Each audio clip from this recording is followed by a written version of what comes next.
I wanted them to get him in the first round. They get Mitchell, then they trade up in the second round to get DeJean. So Howie Roseman said, you know what? We had some of the worst corners in the league last year. Let me address that problem first and foremost and bolster this secondary. And that is exactly what Howie did, proving why he's the best GM in the league. Welcome to the Remington Kuhn Show. This is episode number 11. I am joined by Mike Zanetti. We're going to cover everything Philly sports on the show today. And this is going to be a fun one because I love Philly and Mike hates Philly more than anyone, which is confusing to me because Mike is actually from New Jersey, and I know plenty of people from New Jersey that love Philly. So, Mike, let's talk birds first. I don't hate the Eagles. It's just a matter of, I know I may be wearing a Dak Prescott jersey. That's more just to irritate the fans. It's just, the Eagles hate the Cowboys, so I think it's kind of funny just to, like, make a little fun. But no, I don't actually hate the Eagles. It's just their fans that are so passionate to where it makes me think that I don't like the Eagles, but they're actually a great team. And they have the best GM in the league in Howie Roseman. So let's talk about what Howie Roseman did in the 2024 NFL draft that just happened. Obviously, if we're going to talk football, we got to talk about the most recent news, and that's these crazy new corners that the Eagles just acquired in the draft. Yes, sir. They needed secondary. They stocked up big. Quinyon Mitchell and Cooper DeJean trading up for him in the second round. Great picks by Howie Roseman, just continuing to work that magic. Can you talk about how bad the Eagles secondary was this past year? Oh, boy. I got a lot of stats here. But, like, the big thing for me is when you look at the Eagles last year, you think about what went wrong. And it looked like the offense just collapsed. And I didn't actually realize, but when you're looking at the stats, the Eagles' offense wasn't as bad as it actually turned out to be. It was the defense that let them down. The defense in 2022, when they made that Super Bowl run, one of the top 3, top 2 ranked defense in terms of passing yards a game. They were all at the top of the list. And then the year after, you had Bradbury not playing so well. The whole secondary kind of fell apart. 31st against the pass last year. Just atrocious. 25 points per game. People arguing, does Nick Sirianni got to get fired? I think the Eagles come in with firepower. They could easily win this division. For the draft, obviously getting Quinyon Mitchell is huge. And I want to say, before I get into overall what they did, I love the fact that this quote from Darius Slay, they asked him about Quinyon Mitchell being drafted in the first round as the Eagles' future #1 corner. And Darius Slay said, "Hope so. I'm here to make sure he's ready to go when my time is up." But I love Darius Slay, and I think he's still a top-tier corner. The Eagles made him a captain not that long ago, so they see a lot in Darius Slay. I think the idea that he's going to mentor Quinyon Mitchell is huge for Philadelphia. And Cooper DeJean, obviously their second-round pick, my favorite DB in the entire draft class, huge pickup for Philly. I wanted them to get him in the first round. They get Mitchell, then they trade up in the second round to get DeJean. So Howie Roseman said, you know what? We had some of the worst corners in the league last year. Let me address that problem first and foremost and bolster this secondary, and that is exactly what Howie did, proving why he's the best GM in the league, getting Mitchell, getting DeJean, and just making that secondary scary again in Philadelphia. So I love the moves by the Eagles, and let's talk about their offseason additions as well, because they have made a lot of good moves this offseason to make this team better and get them back into the Super Bowl. Yeah, the offseason was just as exciting as the draft. I feel like Saquon Barkley, the big addition. Some people scared of the injuries. If that guy stays healthy with the offensive line that helped out DeAndre Swift last year, Saquon is bound for a breakout. I mean, not that he hasn't already. This guy is going to run wild behind that offensive line. Eagles are a run-first team. It's just golden opportunity for him. Devin White came over. Bryce Huff. Bryce Huff will fill the role of Hassan Reddick, who went to the Jets. Really just a great overall front seven.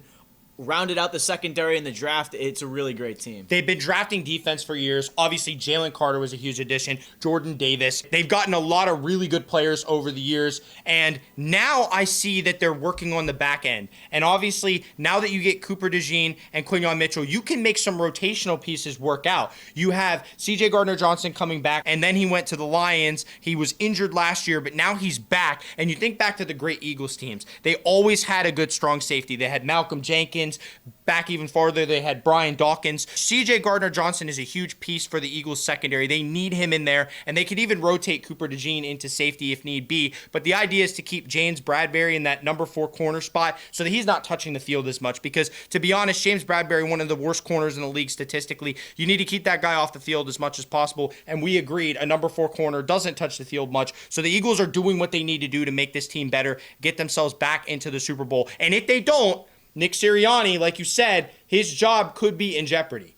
100%, yeah. Jalen Hurts got to improve himself. I love the defense, though. It's just a lot of young studs. Jordan Davis, Jalen Carter, Nakobe Dean, Nolan Smith, all getting opportunities. And it's just that front seven, that pass rush that's been so dominant for Philly these past few years. Yeah, absolutely. And I think it's also the Shane Steichen effect. You think about what Shane Steichen was able to do with the Eagles, and Jalen Hurts looked like an MVP. Steichen was the offensive coordinator. But the next year, obviously, Steichen with the Colts, it didn't matter who the QB was. Anthony Richardson looked good.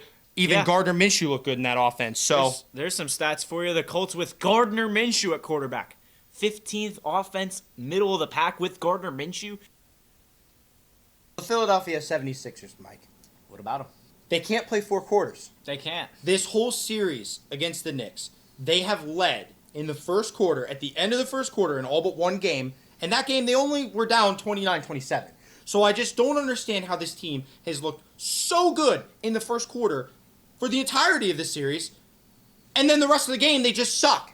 I can understand how frustrating it is for a Sixers fan. It hurts. But when you look at what has gone wrong for the Sixers, it's more the fact that Jalen Brunson has gotten hot as of recently. The Knicks have been playing more as a team, and the Sixers have been playing more as individuals. Maxey, over 30 points in 3 out of the 5 games in the series, 46 in the last night, 7 threes to force a game 6. And what do they have to do to win this game? This is a tough one. Thursday night they play, try and force a game 7.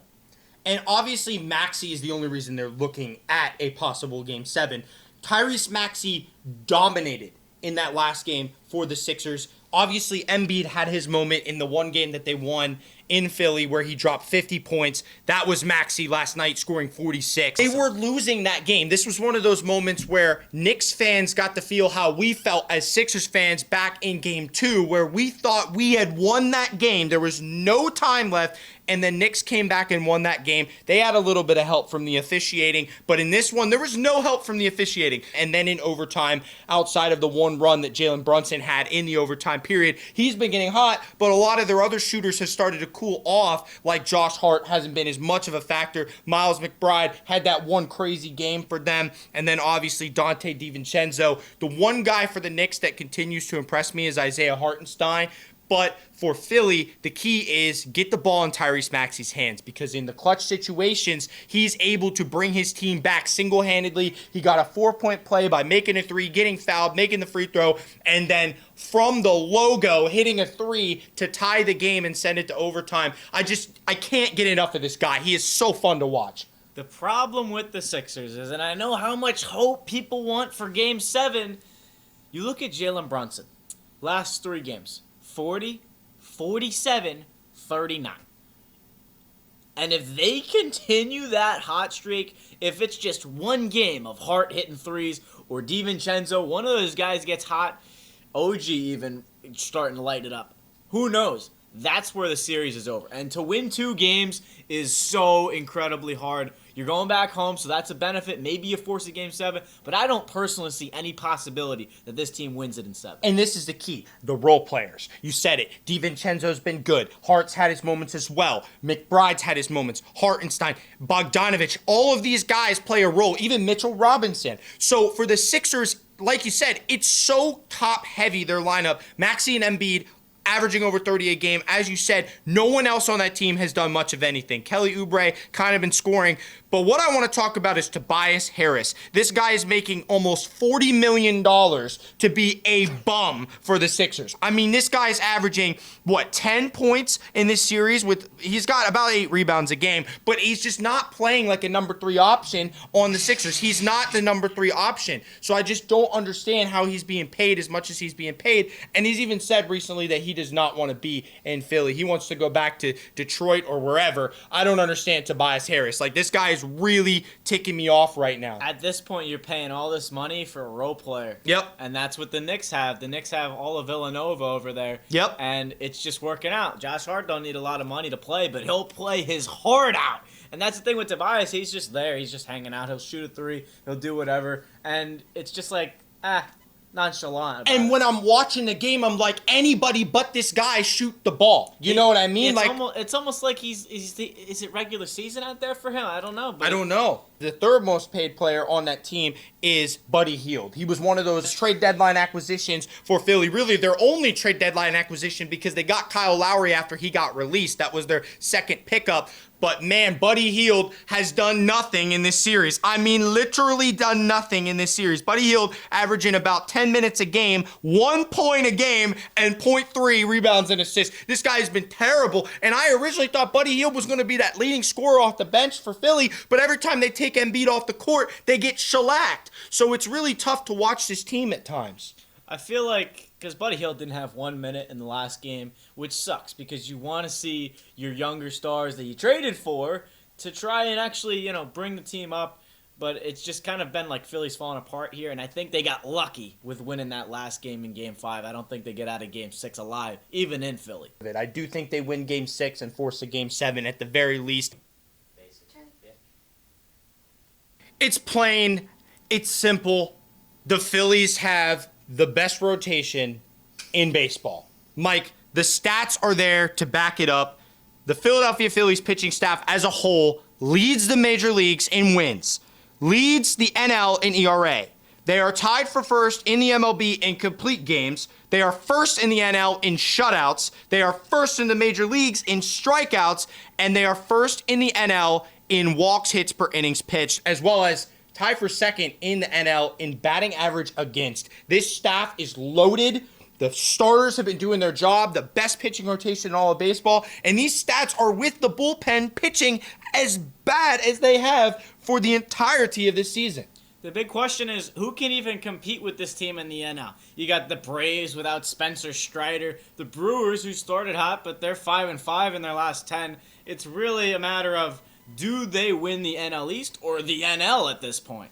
And the Brewers are a team that starts fast. This has been the norm for the Brewers over the past few years. They always have a good start and they fall off. I don't even see the Brewers winning their division, and I don't see them making the playoffs. But the Phillies, really their only competition is within their own division outside of the Dodgers, who have underperformed expectations as well. I mean, most of these lists, if you look at the offensive stats, OPS, the Phillies are fourth in the NL. Average, they're fourth in the NL. Home runs, first in the NL and second in Major League Baseball. Overall, this team is a very complete roster, whereas the Braves with no Strider are not a complete roster because I think they need Strider in order to be on paper better. Yeah, you got Ranger Suarez playing out of his mind this year, and we've seen a little bit of struggle. Like last year in the playoffs, there were a few games where he just got swamped with runs. But this guy's throwing under a 2 ERA at this point. It's like 5-0. It's just unbelievable. You got 3 guys you can rely on at this point. Nola, Wheeler, Strider, Suarez, Sanchez, Turnbull, now Taijuan Walker's back. All of them pitching out of their mind. And Taijuan Walker, obviously just coming off the IL, gets a win in his first start back, and he did not look great, but he got the W, which is the important part, and that is just what this offense can do. On a good day, they can back pitching, whether it's mid or whether it's great. A lot of their problem has been their bullpen and their defense. The bullpen has blown a lot of games that the Phillies should have won. They should have a better record than they have, and the other night against the Angels, their defense blew that game. So obviously, the Phillies have been a complete team for the first, 5, 6, 7 innings of the game, and then their bullpen just loses it. And we're talking about the bullpen that was ranked number 1 in the preseason by MLB.com. So this bullpen has the firepower and the names to lead this team back into the postseason and back to the World Series, but it's the inconsistency, the same inconsistency that has plagued the Phillies for so many years.